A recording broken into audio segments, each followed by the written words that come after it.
Amém, queridos, graças a paz. Bom dia. Quero te convidar a abrir sua Bíblia em Mateus 5, 33 a 37. Estamos aí na sequência do Sermão do Monte. Semana passada tratamos sobre o divórcio, e o tema foi: o perdão é melhor do que o divórcio. Se você não ouviu, não esteve aqui, está no canal do YouTube da nossa igreja. Eu enfatizei mais o casamento do que o divórcio em si. É melhor falar do casamento do que do divórcio. O divórcio é traumático. Não tenho essa experiência, não pretendo ter nunca. Mateus 5, 33 a 37. Já falei com o Bill, que é até que a morte nos separe. Amém? Até que a morte nos separe. Bem velhinho. Amém. Gaguejando. Sem cabelo eu já estou. Barrigudo. Está sumindo um pouquinho a barriga. Vamos lá, queridos. Mateus 5, versículo 33 a 37. O tema é sim, sim ou não. O que passa disso é do capeta, do cão. Vocês também ouviram o que foi dito aos seus antepassados: não jure falsamente, mas cumpra os juramentos que você fez diante do Senhor. Mas eu lhes digo: não jurem de forma alguma, nem pelo céu, porque é o trono de Deus, nem pela terra, porque é o estrado dos seus pés, nem por Jerusalém, porque é a cidade do grande rei. E não jurem pela sua cabeça, pois você não pode tornar branco ou preto nem um fio de cabelo. Seja o seu sim, sim, e o seu não, não. O que passar disso vem do maligno. Os irmãos podem sentar-se, fique à vontade, queridos. Irmãos, a Bíblia frequentemente enfatiza o perigo do juramento, principalmente falso juramento, e a obrigação de cumprir os votos que são feitos ao Senhor. Por exemplo, lá em Números 30, versículo 2, diz assim: quando um homem fizer um voto ao Senhor, não violará a sua palavra. Deuteronômio 23, 21 diz também: quando fizeres algum voto ao Senhor teu Deus, não tardarás em cumpri-lo. Essa era a ênfase no Antigo Testamento. Diante desses perigos, os judeus eles evitavam usar o nome de Deus em seus votos, em seus juramentos. Eles usavam outras expressões, como dizem o texto: juro pela cidade de Jerusalém, juro pelo céu, juro pela terra, ou juro por alguma parte do corpo. Isso sempre para dar crédito, às suas afirmações. Crédito. Por exemplo, tinha um rabino que dizia o seguinte: se alguém jurasse por Jerusalém, não estaria obrigado a cumprir seu voto, mas se jurasse na direção de Jerusalém, estaria obrigado a cumprir seu voto. Assim, os juramentos degeneraram numa série de regras terríveis que informavam quando era possível usar mentiras e falsidades impunemente e quando não era. Quando não era. Esses juramentos não incentivavam mais a honestidade, mas enfraqueceram a causa da verdade e promoveram o engano. Isso era uma prática comum na época de Jesus. Ou seja, naquela época, jurar por tudo e jurar por todos passou a ser uma desculpa para mentir. Repito, na época de Jesus, jurar por tudo e jurar por todos passou a ser uma desculpa para mentir. Sendo assim, Jesus protesta não tanto contra os juramentos em si, mas contra a desonestidade e a mentira que se escondia por trás desses juramentos, porque era algo terrível.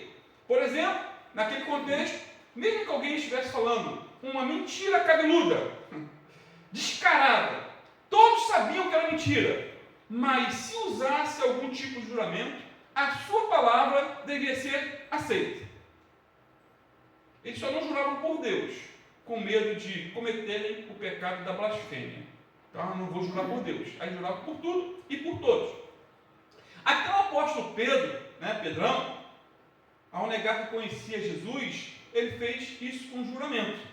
lá em Mateus 26, 72, ele disse assim, novamente Pedro o negou, dessa vez com juramento, nem mesmo com esse homem, disse ele. Não sabemos qual o juramento mentiroso Pedro fez, mas ele jurou de pés juntos que não conhecia Jesus. E depois de ter andado 3 anos com ele, imagina. Jurou. E não é assim que acontece hoje? Muitas pessoas, para provar que está dizendo a verdade, ela jura por tudo e por todos. Jura pela mãe mortinha, jura pela sogra no caixão. Sogra, então, é campeã nesses juramentos. Juram por Deus e juram por tudo. Porém, os judeus temiam jurar por Deus, mas juravam pelo céu, juravam pela terra ou pela própria cabeça. No entanto, amados, quem faz juramentos, querendo ou não, envolve Deus na questão. Isso porque Jesus ensinou que é impossível não envolver Deus nesses juramentos. Pois, disse Jesus, o céu é o trono de Deus. Está no texto. A terra é o estrado de seus pés.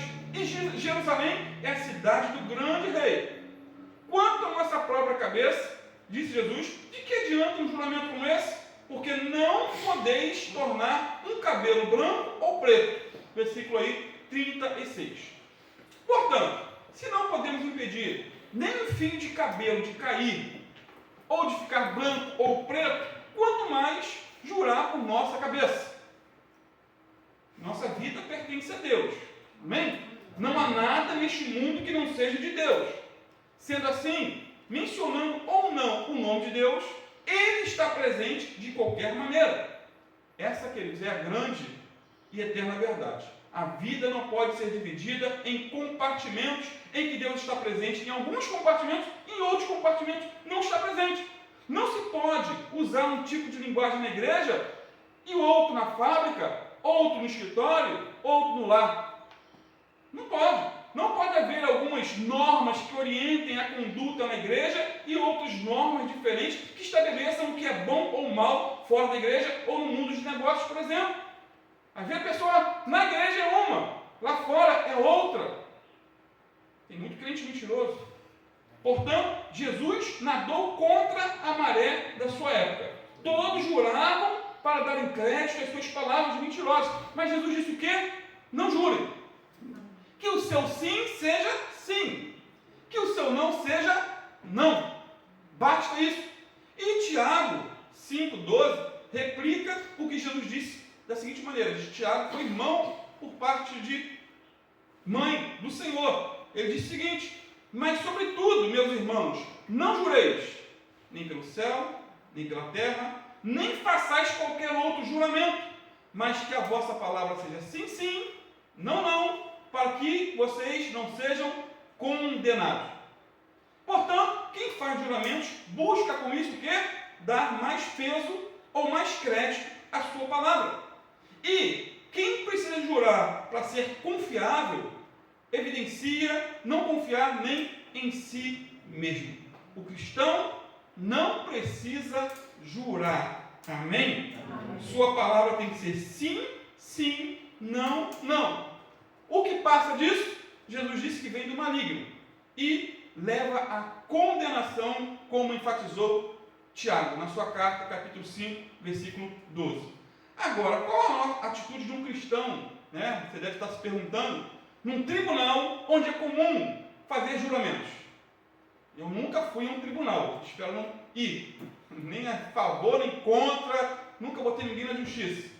Mas no tribunal é comum.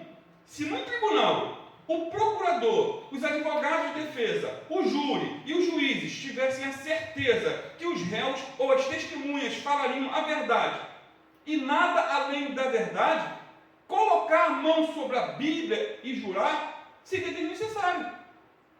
Se todos fossem íntegros ao ponto de dizer a verdade, não seria necessário juramentos. Mas a grande realidade é que mentir se tornou um hábito, até mesmo nos tribunais, filhos. Isso é fato. Então, em vista do homem esconder a verdade e falsificar os fatos, o juramento tornou-se necessário nesses locais. Agora, a pessoa que faz um juramento no tribunal com a mão em cima da Bíblia e mente, ela fica debaixo da ira de Deus. E mais, sob a penalidade da lei dos homens. Se ela der falso testemunho diante de um juiz e for descoberta, poderá responder a um processo na Justiça Federal e ser preso. Quantos casos nós não vemos de pessoas que saem presas de um tribunal, que mentiram? Isso é comum. Porém, quando o cristão ele faz um juramento num tribunal, mas fala a verdade e nada além da verdade, ele não está cometendo pecado. Tá? Porque o estilo de vida do cristão é a verdade. Ele não vai lá para inventar historinha para que um amigo ganhe uma causa, mentir descaradamente. Às vezes tem colega meu que você pode ser testemunha. Eu posso até ser testemunha, mas eu vou falar a verdade como ela foi. Você quer eu como testemunha tua? E a maioria desiste, né?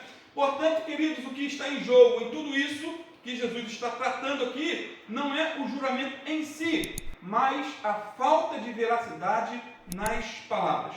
Jesus ensinou que nossas conversas devem ser tão honestas e o nosso caráter tão verdadeiro que não há necessidade de qualquer outro recurso para que as pessoas acreditem em nós. Bem, esse é o estilo de vida do cristão, daquele que nasceu de novo, daquele que tem Jesus como seu Senhor. Isso porque as palavras dependem do caráter e juramentos não são capazes de compensar a falta de caráter. Até porque, quando há no coração a disposição total em falar a verdade, o juramento se torna desnecessário. A verdade pura e simples sempre valerá mais que qualquer juramento feito por um ser humano mentiroso. E mais, devemos falar sempre como quem vive na presença de Deus, tendo em Jesus o exemplo de alguém que sempre falou a verdade. Se eu sou cristão, eu sou seguidor de Jesus, e Jesus sempre falou a verdade. Doa a quem doer. 1 Pedro 2,22. Ele não cometeu pecado algum, e nenhum engano foi encontrado na sua boca. Amados, vivemos aí em um mundo onde a mentira impera. Impera, queridos, é tão simples mentir. Nas famílias, nos negócios, na política, nos relacionamentos, no exercício da própria fé, infelizmente. Até mesmo em muitos púlpitos, o que não faltam são mentiras, mentiras e mentiras. Foi época, e época boa, um passado não muito distante, em que a palavra valia ouro. Portanto, que sejamos honestos e falemos a verdade em qualquer tempo, a qualquer custo e com qualquer pessoa. Que nenhuma palavra leviana, mentirosa e venenosa saia dos nossos lábios. Que todos saibam que nossa palavra é tão preciosa quanto o ouro depurado, o ouro puro. O ouro puro. Que tenhamos compromisso com a nossa palavra. Que nossa palavra seja verdadeiramente sim, sim, não, não. E valha mais do que um contrato assinado. Antigamente não tinha contrato, era palavra. Os nossos avós, era palavra. Falou, está falado, está cumprido. Quando assumirmos um compromisso, queridos, seja na igreja, seja no trabalho, seja com amigos, que cumpramos esse compromisso, que venhamos a honrar nossa palavra. Isso vale em qualquer área. Detalhe ainda, é bastante curioso a quantidade de vezes que o Senhor Jesus apenas lembra aos judeus algo que eles já sabiam, dentro do contexto do Sermão do Monte. Eles já sabiam o que fazer. Jesus só está lembrando. E aqui eu também só estou lembrando os irmãos, todos sabem que mentira é pecado. Que jurar, todo cristão, quando ele começa a ler a Bíblia, ele já bate logo no início de Mateus 5. Já vai de cara. Já vem o temor. Então, os judeus sabiam de cor, né? E Jesus está somente lembrando. Os judeus sempre tinham insistido na obrigação de dizer sempre a verdade. Eles tinham até frases formadas para enfatizar esse fato. Por exemplo, uma frase comum deles: o mundo se apoia firmemente sobre 3 pilares: a justiça, a verdade e a paz. Uma outra frase comum entre os judeus: há 4 pessoas que estão excluídas da presença de Deus. Eles dão a lista: o zombador, o hipócrita, o mentiroso e o que faz circular uma calúnia. E uma outra frase para terminar: quem deu sua palavra e depois a muda é tão mau como qualquer idólatra, que adora uma imagem e adora outros deuses. Portanto, queridos, que a verdade não seja apenas frases bonitas na nossa vida, como era para os judeus. Que sejamos, sim, verdadeiros em tudo. Que o nosso sim seja realmente um sim e que o nosso não seja realmente um não. Que tudo seja cumprido para a glória de Deus. O meu desejo é que a verdade reine de forma plena em nosso coração e nunca a mentira. Amados, devemos ser verdadeiros e confiáveis ao ponto das pessoas darem crédito às nossas palavras e que todos saibam que o nosso sim para afirmar algo é sim e o nosso não para negar algo é não. Qualquer coisa que seja mais forte do que isso é de origem maligna e não podemos ter nada com o maligno. Isso porque o juramento no contexto que Jesus está tratando aqui era para enfatizar uma mentira e não uma verdade. E a mentira, como bem sabemos, tem como pai quem? O diabo. Ele e ninguém mais é o pai da mentira. Por exemplo, no embate acalorado com os judeus, Jesus disse o seguinte, lá em João 8, 38 a 44. Olha que interessante esse diálogo, né? Jesus disse assim, eu lhes digo o que vi quando estava com meu pai, mas vocês seguem o conselho do pai de vocês. Sabe o que Jesus estava dizendo aqui? Está afirmando que os judeus que o perseguiam estavam dando ouvidos ao conselho do diabo, que era o pai deles. Eles dão uma de desentendidos e dizem assim, nosso pai é Abraão. Os judeus aqui julgavam ser o que não eram. Nosso pai é Abraão. E Jesus está preparando eles para dar uma bomba, jogar uma bomba nuclear no coração deles.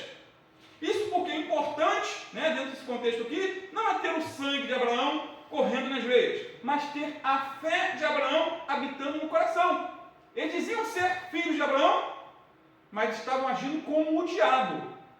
Eles não tinham, pois queriam a qualquer custo matar Jesus. Eles não eram filhos de Abraão, filho do diabo. E o texto segue. Jesus respondeu, se vocês fossem de fato filhos de Abraão, seguiriam o exemplo dele. Em vez disso, procuram me matar porque eu lhes disse a verdade que ouvi de Deus. Abraão nunca fez isso. Vocês estão imitando seu pai verdadeiro. Até que Jesus não fala quem é o pai, né? Quem era o verdadeiro pai dessas pessoas aos quais Jesus se refere? Vamos ver mais abaixo.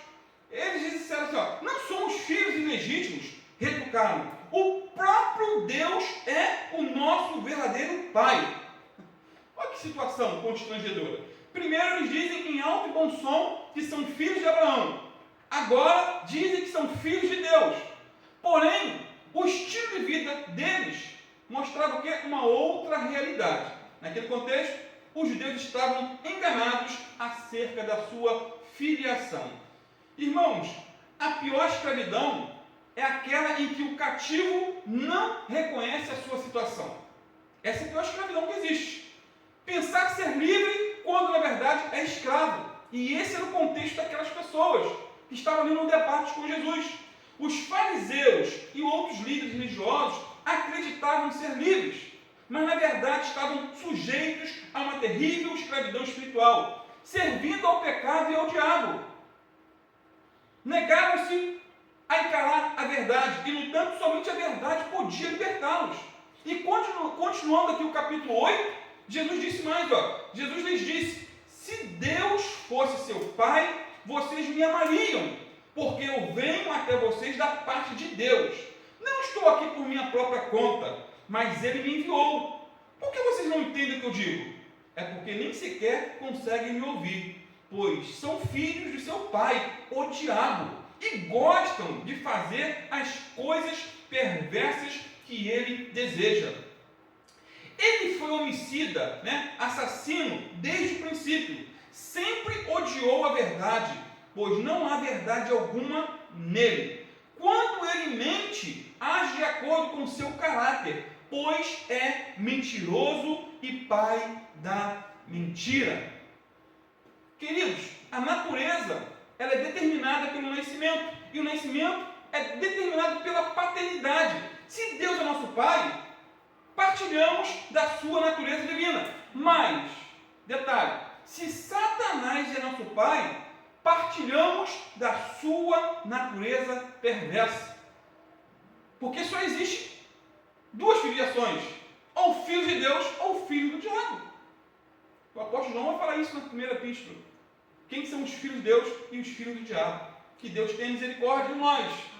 Nós viemos a reafirmar a nossa fé e vasculhar nossa alma. Será que realmente eu sou filho de Deus? Eu tenho as características do meu pai, de um pai amoroso, perdoador, verdadeiro? Qual é a marca da minha vida? E mais, se Deus é nosso pai, a verdade estará sempre em nossos corações e também em nossos lábios. A boca fala que o coração está cheio. Por outro lado, se o diabo for nosso pai, a mentira e os juramentos para afirmarem essa mentira estarão sempre em nossos lábios e também no nosso coração. O Salmo 51,6 diz que Deus deseja que a verdade esteja em nosso íntimo. Deus deseja que a verdade esteja em nosso íntimo. Ainda sobre os juramentos, vejamos o que Jesus disse aos escribas e fariseus, lá em Mateus 23, versículo 16 a 22. Está dentro do contexto, queridos. É só abrir um pouco mais o leque do assunto. Olha o que Jesus disse. Que aflição os espera, guias cegos? Vocês dizem não haver importância se alguém jurar pelo templo de Deus, mas se jurar pelo ouro do templo, será obrigado a cumprir o juramento. Tolos, cegos, o que é mais importante? O ouro ou o templo que torna o ouro sagrado? Dizem também não haver importância se alguém jurar pelo altar, mas se jurar pelas ofertas sobre o altar, será obrigado a cumprir o juramento. Cegos, o que é mais importante? A oferta sobre o altar ou o altar que torna a oferta sagrada?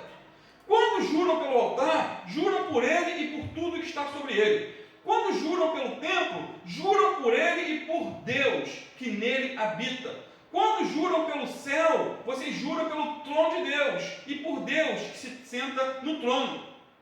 Queridos, nesse contexto aqui, os líderes religiosos, eles haviam elaborado todo tipo de regras e normas para a formulação correta de votos.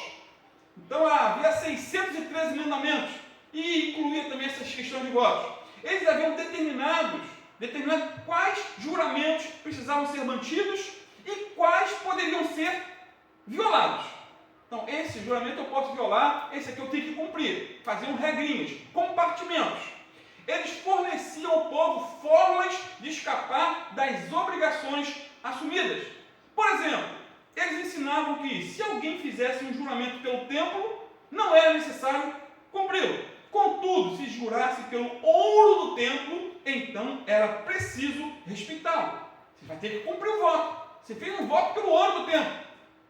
No pensamento dos fariseus, o ouro do templo tinha muito mais valor do que o próprio templo. E Jesus virou este raciocínio de cabeça para baixo com uma pergunta retórica, dizendo: pois qual é maior, o ouro ou o santuário que santifica o ouro?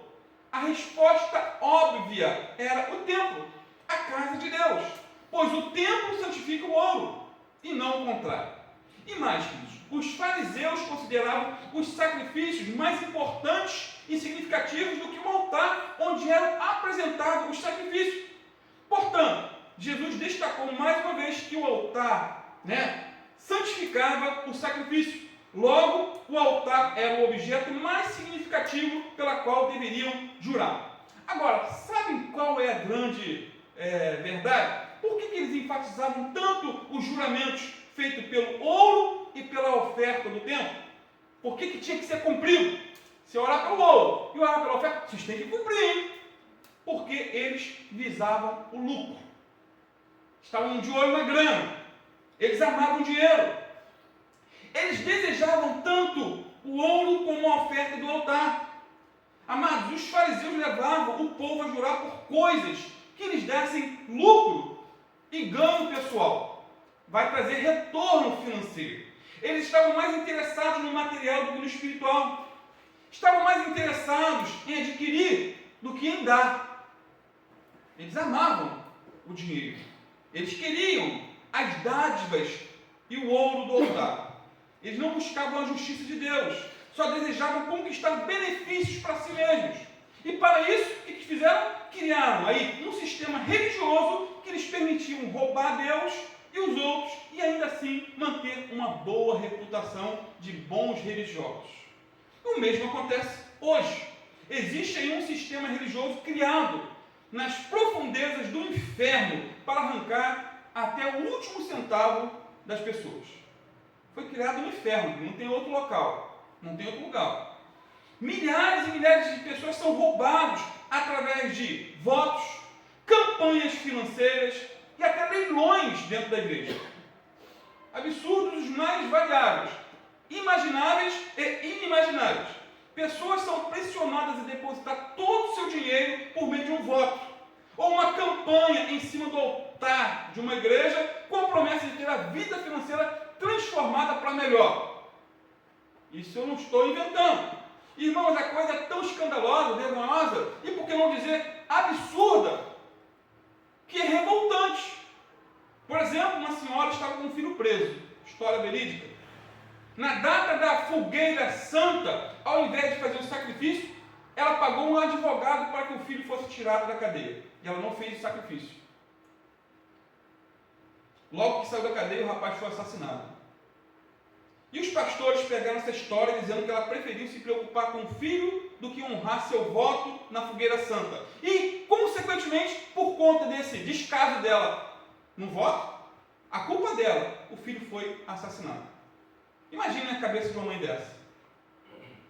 As histórias que se ouvem são as mais loucas possíveis. Multidões são pressionadas a sacrificar seu tudo nessas campanhas, votos, sacrifícios. São aconselhadas a vender carro, a tirar todo o dinheiro do banco, catar latinha na rua, vender picolé, deixar de pagar aluguel, deixar de pagar conta de água, luz, tudo isso para honrar o voto que fez no altar da igreja. E as loucuras, que eles não param por aí. Pouco tempo, um pastor leiloou um relógio de 30 mil reais dentro da igreja. E teve um membro louco que comprou por 20 mil. Tem gente que gosta disso. Eu sempre brinco, se ela é feliz assim, quem sou eu para estragar a sua felicidade? Queridos, o que mais tem em nossos dias são pastores ostentação. Pastores que andam em carros blindados, cheios de segurança, como se fossem artistas de Hollywood. Há pouco tempo, o pastor César Cavalcante, que eu amo muito, ele foi questionado sobre isso e ele respondeu: cada um tem a igreja e o pastor que merece. E ele disse mais: ninguém vai amarrado para a igreja. Ninguém vai amarrado para a igreja. Aqui ninguém veio amarrado, veio? Se você não viesse hoje de manhã e se não viesse à noite, eu não ia ligar perguntando por que você não veio. Então, cada um é livre para ir ou não ir.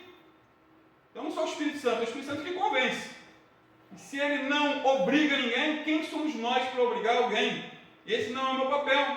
E o pastor César Cavalcante disse ainda, estou concluindo, finalmente, ninguém é obrigado a frequentar essa ou aquela igreja. Ninguém é obrigado a fazer campanhas, votos ou desafios financeiros nessas igrejas. Fazem porque querem. E isso não vai acabar enquanto as pessoas não levarem Deus a sério. Que Deus tenha misericórdia de nós. Venhamos valorizar a nossa liberdade. Liberdade de ir e vir.